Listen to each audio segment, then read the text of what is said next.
Welcome to the Data Science Ethics Podcast. This is Lexi, and this is Episode 7, Anchoring Bias. In Episode 4, we dove deeply into statistical sampling biases and how these could impact the data used in data science. Today, we'll flip over to the other class of bias, cognitive bias. Cognitive biases are unconscious flaws in thought patterns which influence the decision-making process. They're often a sort of shortcut that allows us to make decisions more quickly without having to go through the onerous process of weighing out all of our options objectively. There are literally dozens of cognitive biases, each with different ways to skew data, hypothesis development, feature engineering, everything. In this episode, we're going to talk about one specific cognitive bias that, I'm sad to say, we may all be guilty of. It's called anchoring bias, and it can be super sneaky. Anchoring bias is when someone relies too heavily on the first piece of information that they receive about something. It sets a sort of benchmark, even if it is an erroneous one, against which further information is compared. As an example, suppose you go to an electronics store that's advertising a big sale, everything at least 30% off.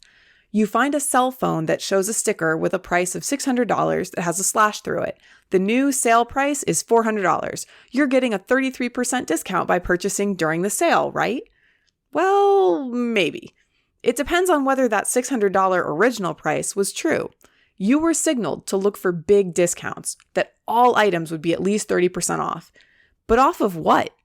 If the original price of the phone was truly $450, you didn't save nearly as much as you thought. The store could have simply relabeled the item as $600, causing you to anchor to that number as a starting point, even if they never sold it for that much.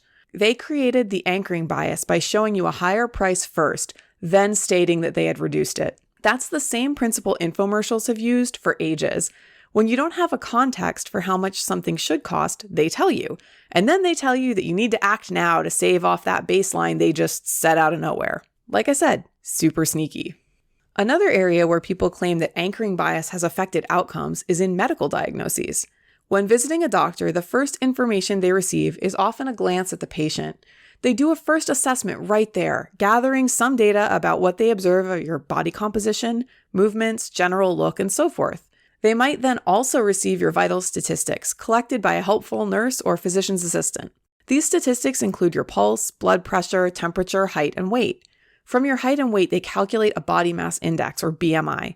The BMI is an indication of whether you are at a healthy weight for your height. For what it's worth, there's a very heated debate about the merits of this metric.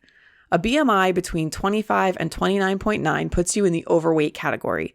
Anything above 30 is considered obese. If in that first glance the doctor already assessed you as overweight, the BMI might confirm that diagnosis. The recommendation, of course, is to lose weight. Several cases have come out where patients assert that doctors ignored their symptoms of larger issues because they were diagnosed as obese. Some people who eventually found out that they had a lymphatic disorder or even cancer were told to simply lose weight and they would feel better. Could it be that doctors focus too much on the first information they get to provide a truly objective diagnosis? Sure, doctors are people too, and they're just as likely to succumb to anchoring bias. This bias has some interesting implications for data science. It can influence the data collected, especially when a person's responsible for creating that data. This is the case in medical diagnosis codes. It can sway the questions asked of data scientists or the hypotheses shared by subject matter experts. Anchoring bias can also come in during data analysis, as data scientists might latch on to some theory early on that causes them to focus in one direction, therefore possibly ignoring alternatives. All in all, it can lead to both bias and erroneous conclusions. There are a few good ways to guard against anchoring bias. The first is to be aware of it and call it out on the carpet. Identify where someone has created an anchor and immediately disbelieve it. Do your research and identify if that anchor is accurate.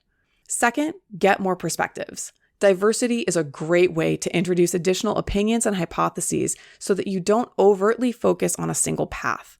Listen and be willing to try out different methods to see what works. Last, and probably most difficult, is to be all right with being wrong. It's okay if your first instinct was incorrect. Our gut instincts are not always accurate, despite the anecdotes. Seek out the truth, even if it disagrees with what you first saw. You're likely to get a much more ethical result that way. In our next episode, we'll cover an interesting tale of a company knowingly testing the influence of anchoring bias in the field of love.